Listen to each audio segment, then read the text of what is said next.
नमस्कार दोस्तों, आप सभी का स्टॉक इजी में स्वागत है। दोस्तों, आज हम एक ऐसे स्टॉक्स को एनालाइज करने वाले हैं। आप देख के डिसाइड करिए कि ऐसे स्टॉक पे आपको कभी भी इन्वेस्ट करना चाहिए था।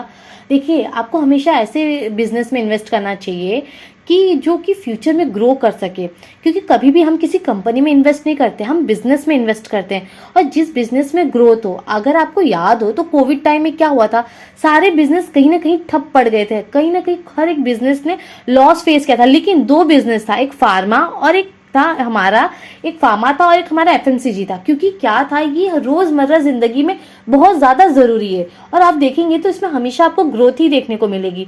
तो आपको ना हमेशा ऐसे सेक्टर को खोजना चाहिए जिस सेक्टर में हमेशा आपको ग्रोथ देखने को मिले, ना कि ऐसे सेक्टर में जिसमें कोई ग्रोथ ना हो, या फिर ग्रोथ हो तो वो ग्रोथ सारी एक कंपनी ने खा ली हो और कंपनीज के लिए यहाँ पे ग्रोथ करने के लिए कुछ भी ना हो।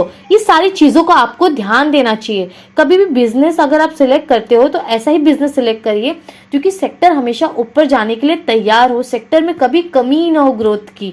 ठीक है, एक सेक्टर आज हम बात कर रहे हैं, आप देख के बताइए क्या ये सेक्टर बिल्कुल भी डिजर्व करता है कि हम इसके अंदर इन्वेस्ट करें। तो वो जो कंपनी है, जो बिजनेस है, वो है टिप्स फिल्म करके। ये शेयर के बारे में आज यहाँ पे हम बात करेंगे, इसके रेड फ्लैग्स को देखेंगे।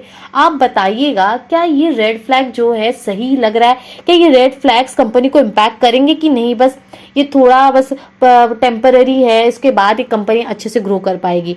ये सारी चीज़ आप कमेंट में बताइएगा कि आप इस स्टॉक में इन्वेस्ट करने के लिए इंटरेस्टेड है कि नहीं। ठीक है, सबसे पहले इसका मार्केट कैपिटल देखिए कितना है, 141 करोड़ का है। ये साफ साफ आपको दिखा रहा है कि एक स्मॉल कैप कंपनी है, काफी छोटी सी, सोचिए 1000 करोड़ की भी नहीं है, काफी छोटी है, 141 करोड़ की कंपनी है। अगर डेट देखें तो 188 करोड़ की है। अब देख रहे हो मार्केट कैपिटल से ज्यादा क्या है, कंपनी का डेट है। देखिए, इनका बिजनेस भी ऐसा है, कैपिटल इंटेंसिव है, इसमें काफी ज्यादा लगता है, फिल्म प्रोडक्शन है, डिस्ट्रीब्यूशन, ये मूवीज बनाती है कंपनी, इनका यही काम है मूवी बनाना। थोड़ा हम इसके बारे में बात करेंगे, कंपनी क्या कर रही है, मूवीज बना रही है, ये सारी चीज। अगर आप देखेंगे इनके कॉन कॉल्स भी नहीं है, मई 2024 के इनके कॉन कॉल्स भी नहीं थे। ठीक है, अगर आपको पढ़ना है तो आप इसको यहाँ पे पढ़ सकते हैं कि इन्होंने क्या क्या बातें करी हैं यहाँ पे, क्योंकि आपको साफ दिख रहा है कंपनी काफी छोटी बन चुकी है, इनका डेट भी ज्यादा है। भले कैपिटल इंटेंसिव है तो उस हिसाब से तो और चीजें तो अच्छी होनी चाहिए थी कंपनी में। कैपिटल लगे तो लगे, कोई बात नहीं, अगर सेक्टर ही वैसा है कैपिटल वाला तो कोई बात नहीं, कैपिटल तो लगना उसका एक नेचर ही है, हाँ, उसका एक कैरेक्टर ही कि उस सेक्टर में पैसा तो लगेगा ही, लेकिन प्रॉफिट भी तो दिखना चाहिए। हम पैसा बस लगा रहे हैं, अगर प्रॉफिट नहीं मिलेगा तो क्या फायदा है ऐसे स्टॉक में पैसा डाल के, आप बताइए। देख रहे हो रिटर्न ऑन कैपिटल कितना है, रिटर्न ऑन कैपिटल एम्प्लॉयड इनका नेगेटिव में है, रिटर्न ऑन इक्विटी नेगेटिव में, 42% नेगेटिव में है। कंपनी कमा कितना रही है, नेगेटिव में है 36, मतलब कंपनी कुछ भी कमाने में असमर्थ है, लॉस में है कंपनी यहाँ पे। अगर आप देखेंगे इनका स्टॉक पी नहीं है, स्टॉक पी कब नहीं होता, जब कंपनी का जो बॉटम लाइन है वो नेगेटिव में होता तो स्टॉक पी नहीं देखने को मिलता है। अगर आपको देखना है इसके चार्ट में चलिए, यहाँ देखिए इसके पी रेशियो देखिए, कंपनी ने कभी प्रॉफिट नहीं किया है। ये देखो अर्निंग पर शेयर नेगेटिव में है, ये देखो पूरी तरह से नेगेटिव में। यहाँ पे कुछ टाइम पे था इनके पास अर्निंग पर शेयर, उसके बाद देखो एक टाइम पे इसका पी देखिए 269। इसका क्या मतलब हो रहा है, आप समझ रहे हो, मतलब स्टॉक प्राइस तो बढ़ी थी, स्टॉक प्राइस बढ़ी, इनकी अर्निंग्स नहीं बढ़ी है, स्टॉक पी बढ़ गया है। इसका यही अर्थ होता है कि कंपनी के प्राइस बढ़ रहे हैं, अर्निंग्स बिल्कुल नहीं बढ़ रही है।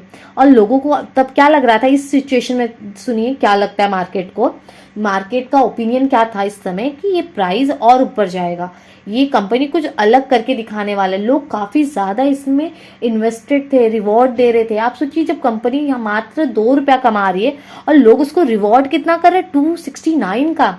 आपको लगता है कि अगर इसका अर्निंग पर शेयर इतना कम है तो इसको इतना रिवॉर्ड करना चाहिए, कभी ना कभी तो कोलैप्स कर जाएगी। वेट करिए ना, अगर आपको इतना ही बिजनेस पसंद आ रहा है तो इतना हाई वैल्यूड पे खरीदने की क्या जरूरत है, थोड़ा वेट करिए, इनके अर्निंग पर शेयर को भी उस हिसाब से बढ़ने दीजिए। स्टॉक जिस हिसाब से कंपनी कमा रही है उस हिसाब से उसका दाम तो लगने दीजिए, तब आप इन्वेस्ट करिएगा। ठीक है, देखो यहाँ पे क्या सिचुएशन चल रही है, बहुत गड़बड़ लग रही है, हर एक चीज आपको गड़बड़ दिख रही होगी। देखिए, कभी भी हम एक नंबर्स और रेशियोज को देख के डिसाइड नहीं करेंगे, हम और चीजों को भी एनालाइज करेंगे। सबसे पहले हम इसके फाइनेंशियल्स पे चलते हैं, इसके नाम फाइनेंशियल्स को एनालाइज करेंगे, देखते हैं इनके फाइनेंशियल्स आइटम्स हमसे क्या कह रहे हैं। ये रहा कंपनी का प्रॉफिट एंड लॉस स्टेटमेंट आपके सामने है। आप देख के बताओ कि 2020 में नेगेटिव में था, 2021 में नेगेटिव में था, 2022 में 67 करोड़ का इन्होंने यहाँ पे किया सेल, रेवेन्यू, अब ये देखो यहाँ पे, अब जितने का रेवेन्यू है उससे ज्यादा तो पैसा लग जा रहा है इनका। मतलब कंपनी ने आज तक कुछ कमाया नहीं। 2020 से लेकर 2026 तक कंपनी नेगेटिव में रही है। देखो क्या कमा रही, ये क्या कमाना कहोगे आप किसी कंपनी को? अगर आप इसका शेयर प्राइस देखोगे ना तो आप हिल जाओगे। क्या 24 करोड़ यहाँ पे से उसका ऑपरेटिंग प्रॉफिट के लिए क्या आप उसको इतना ज्यादा रिवॉर्ड करोगे? अगर देखेंगे, आइए देखते इसका हाईएस्ट, ये देखिए इसका हाईएस्ट 986। अगर हम इसका हाईएस्ट देखें, हाँ 994, आप देख रहे हो इसका हाईएस्ट कितना है। बाप रे, मतलब 1000 तक प्राइस पहुंच गया था। इतना ज्यादा कहाँ इनकी अर्निंग्स ही थी। अगर आप देखेंगे कब का बात है, 2024 की जैन का, 2024 की जैन का, देखो 78 करोड़ का इन्होंने तो रेवेन्यू किया था और उतना ही इनका एक्सपेंस था। ऑपरेटिंग प्रॉफिट शून्य थी कंपनी की, तो भी यहाँ पे 1000 पे था, टॉप पे था। उसके बाद जो ये कोलैप्स हुआ है देख रहे हो, और ये रिजल्ट कब आया रहेगा आप बताओ? मार्च में आया रहेगा, 3 महीने बाद। 3 महीने बाद आया था। 3 महीने बाद क्या हुआ था आप देखते चलो। जनवरी, यहाँ पे जैन फेब मार्च, ये देखो मार्च में आएगा। अब मार्च एंड में तो तुरंत नहीं आ जाएगा ना, टाइम लगता है, कभी कभी अप्रैल पूरा चला जाता है। अब सोच लो यहाँ पे प्राइस आ गया 600, समझ लो 700 पे, 1000 से 700, 300 रुपया गिर गया। बहुत लोगों को समझ नहीं आएगा क्या हुआ होगा इस सिचुएशन में, परेशान हो गए होंगे लोगों को। तो बहुत से लोगों को तो अपॉर्चुनिटी लगी होगी कि मिल रहा है पैसा, अब यहाँ पे मौका मिल रहा है, 300 रुपया नीचे आया, यही तो मौका है कि हम फट से शेयर को लपक लें। ठीक है, ऐसा उन्हें फील हुआ होगा। उसके बाद वापस नीचे आया, काफी समय यहाँ व्यतीत किया, फिर नीचे आ गया। आप देखो इसकी सिचुएशन कितनी खराब है। क्या ये चीजें, क्या ये नंबर आपको अट्रैक्ट कर रही है स्टॉक में इन्वेस्ट करने के लिए? कंपनी की देखिए यहाँ पे पूरी तरह से नेगेटिव में इन्होंने, इनके लॉस, इनके जो एक्सपेंस है इनके रेवेन्यू से ज़्यादा है। इनके इबिडा मार्जिन्स नेगेटिव में है। इनके जो इंटरेस्ट ऑब्वियसली आते हैं, इंटरेस्ट तो इनको भरना ही होगा। देखो पूरी तरह से नेगेटिव, इनका जो बॉटम लाइन है वो नेगेटिव में है। देखो 45 करोड़ नेगेटिव में, 16 करोड़ नेगेटिव में है कंपनी, पूरी तरह से नेगेटिव है। बस इसमें आपको शून्य और नेगेटिव चीज़ें देखने को मिलेगी, कुछ अभी तक पॉजिटिव देखने को नहीं मिला है। अगर आप यहाँ पे देखेंगे इनके रिजर्व्स को तो इस समय 26 करोड़ का है। अब ये 86 से 26 क्यों हो गया? क्योंकि कंपनी ने यहाँ पे नेगेटिव है ना, तो इनका जो लॉस है वो तो भरना होगा। लॉस होगा तो ऑब्वियसली बात है आपके रिजर्व्स में कट जाएंगे लॉस। अब बोरिंग्स देखिए, कंपनी का 188 करोड़ का यहाँ पे इनका बोरोइंग है। और फिक्स असेट भी कंपनी के ज़्यादा नहीं है, मात्र 13 करोड़ का। एक टाइम था 14 करोड़ का था, वो भी उन्होंने सेल वगैरह किया होगा, जिसकी वजह से यहाँ पे 13 करोड़ का फिक्स असेट है। और कैपेक्स बिल्कुल यहाँ पे दिख नहीं रहा है कंपनी का। अगर हम इनके अदर असेट में जाएं और ट्रेड रिसीवेबल को देखें तो 5 करोड़ का यहाँ पे दिख रहा है कि ये भी अभी तक पैसा आया नहीं है। जो इन्होंने यहाँ पे दिखाया 158 करोड़ का, इसमें से 5 करोड़ आया नहीं। देखिए मैटर तो नहीं करता, काफ़ी छोटा सा, अगर ये पॉजिटिव में होता है ना तो वो छोटा सा नंबर मान के थोड़ा इसको अवॉइड भी कर सकते थे। लेकिन जब ये पूरी तरह से नेगेटिव में है, ऊपर से यहाँ पे 5 करोड़ आया भी नहीं है कंपनी के पास, तो इस चीज़ को इग्नोर करने की कोई बात ही नहीं बनती। साफ साफ दिख रहा है कंपनी में ढेर सारे रेड फ्लैग्स है, बहुत सारा रेड फ्लैग ऐसे कूट कूट के भर दिया गया है कंपनी में। कुछ भी चीज़ें पॉजिटिव नहीं लग रही, या फिर ऐसी कुछ भी चीज़ें या कोई भी आइटम ने अभी तक आपको अट्रैक्ट किया है इसमें इन्वेस्ट करने के लिए। अगर आप देखेंगे कैश फ्लो तो पूरी तरह से नेगेटिव में है, कंपनी को अपने साइड से पैसा भरना पड़ रहा है। अगर ये लिस्टेड है तो प्रोडक्शन है तो इनको तो बहुत ही ज़्यादा लॉस हो रहा होगा हर जगह से। देखिए 2023 में भी लॉस है, 2025-26 में भी कंपनी लॉस कर रही है। कंपनी एक लॉस मेकिंग बनते हुए दिख रही है। देखिए अगर ये सारी चीज़ें परमानेंट है तो ठीक है, अगर ये यहाँ पे यही चीज़ रह गई तो इसको बिल्कुल भी अवॉइड नहीं किया जा सकता। आपको अगर कंपनी अच्छी लग रही है ना, आप अब रख लीजिए, अपने वॉच लिस्ट में रख लीजिए, लेकिन आप वेट करिए इनके परफॉर्म करने का। जब तक ये परफॉर्म नहीं करते आप इसमें इन्वेस्ट करने का बिल्कुल भी मत सोचिए, बना बनाया पैसा आपका डूब सकता है यहाँ पे।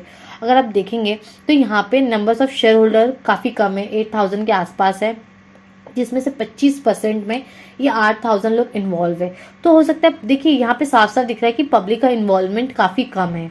ठीक है, यहाँ पे पब्लिक का इन्वॉल्वमेंट जो है 8000 के आसपास है। अगर आप और कंपनीज देखेंगे ना जो काफ़ी ज़्यादा, अगर आप देखेंगे ओला देख लीजिए, मिष्ठान भंडार देख लीजिए, मिष्ठान फूड अगर आप जाके देखेंगे, स्पाइस जेट देख लीजिए, उसमें तो लोग लाखों में पड़े हुए हैं और शेयर तो पूरी तरह से वहाँ पे कोलैप्स होता हुआ दिख रहा है। आप लोगों ने देखा ही होगा, उसमें कंडीशन काफ़ी ख़राब है और उसमें नंबर्स ऑफ शेयर होल्डर्स लाखों में बैठे हुए हैं। अब इसमें कैसे है, पब्लिक इन्वॉल्व तो है लेकिन काफ़ी छोटे नंबर में, काफ़ी छोटे नंबर में इन्वॉल्व है जी। हो सकता है बहुत लोगों को समझ में आ गया होगा स्टॉक वो नहीं है जिसमें हम इन्वेस्ट करना चाहते हैं, बहुत लोग के प्लान में ना बैठा हो, बहुत लोगों को अभी तक पता ही ना हो स्टॉक के बारे में, इसलिए पब्लिक का इन्वॉल्वमेंट यहाँ पे कम देखने को मिल रहा है। अभी तक तो यही चीज़ यहाँ पे देखने मिल रही है। आप देख रहे हो आपको कुछ चीज़ें हैं जो यहाँ पे लग रही हो काफ़ी ज़्यादा अट्रैक्टिव हो, हम इन्वेस्ट कर सकते हैं, तो ऐसा अभी तक हमें तो नहीं दिख रहा है। जो हमारा ऑब्जर्वेशन है उस हिसाब से तो हमें नहीं लग रहा है कि स्टॉक में अभी इन्वेस्ट करना चाहिए जिस हिसाब से ये परफॉर्म कर रहे हैं। अगर इनकी चार्ट को चल के देखते हैं चार्ट में क्या हो रहा है, ये चार्ट्स को देखिए क्या हो रहा है यहाँ पे। अगर हम यहाँ पे लाइन ड्रॉ करते हैं, ये उसका सबसे हाईएस्ट है। ये देखिए यहाँ पे आते ही सेलिंग होना स्टार्ट हो जाएगा, सेलर्स आराम से बैठे होंगे। देख लो प्राइस कितना ऊपर गया था लेकिन सेलर्स ने सेल करके प्राइस को नीचे लेकर आए। और सबसे बड़ी बात, आप इसके वॉल्यूम पे नजर डालिए, वॉल्यूम तो आपको हैरान कर देगी। ये देखिए इसकी वॉल्यूम को, अगर ये इतना हाईएस्ट ऊपर चला गया, इसकी वॉल्यूम इतनी छोटी होनी चाहिए। कंपनी में वॉल्यूम ही नहीं है, ये वीकली चार्ट है।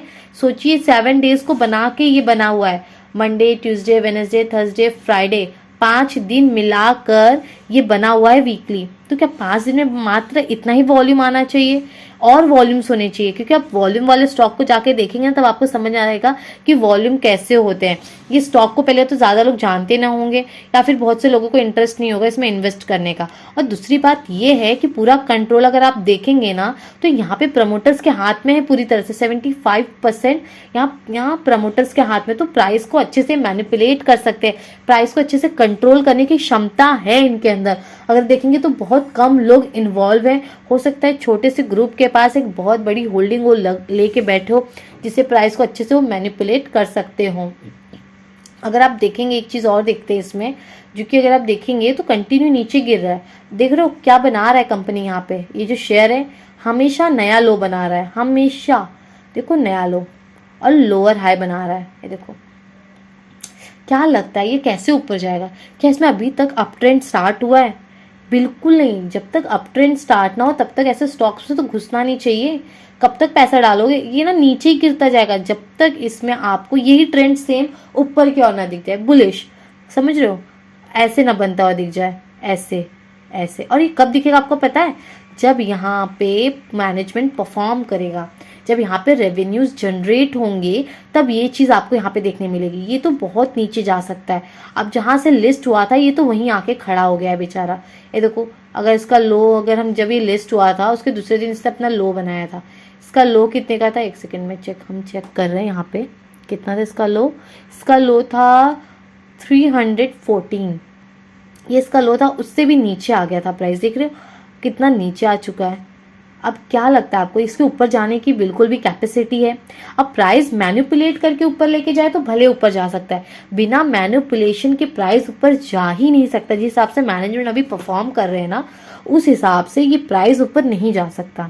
उनका परफॉर्मेंस इस समय काफ़ी ख़राब दिख रहा है। वो एग्रेसिवली कुछ भी नहीं कर रहे हैं, वो बस यहाँ पे एक डिब्बा जैसा बना के कंपनी को छोड़ दिया गया है। बिल्कुल भी यहाँ पे इनके परफॉर्मेंस एट्रैक्टिव नहीं है। मैनेजमेंट यहाँ पे बिल्कुल भी एफर्ट्स नहीं डाल रहे हैं, मैनेजमेंट का एफर्ट नहीं दिख रहा है यहाँ पे कि मैनेजमेंट यहाँ पे कुछ काम करता हो।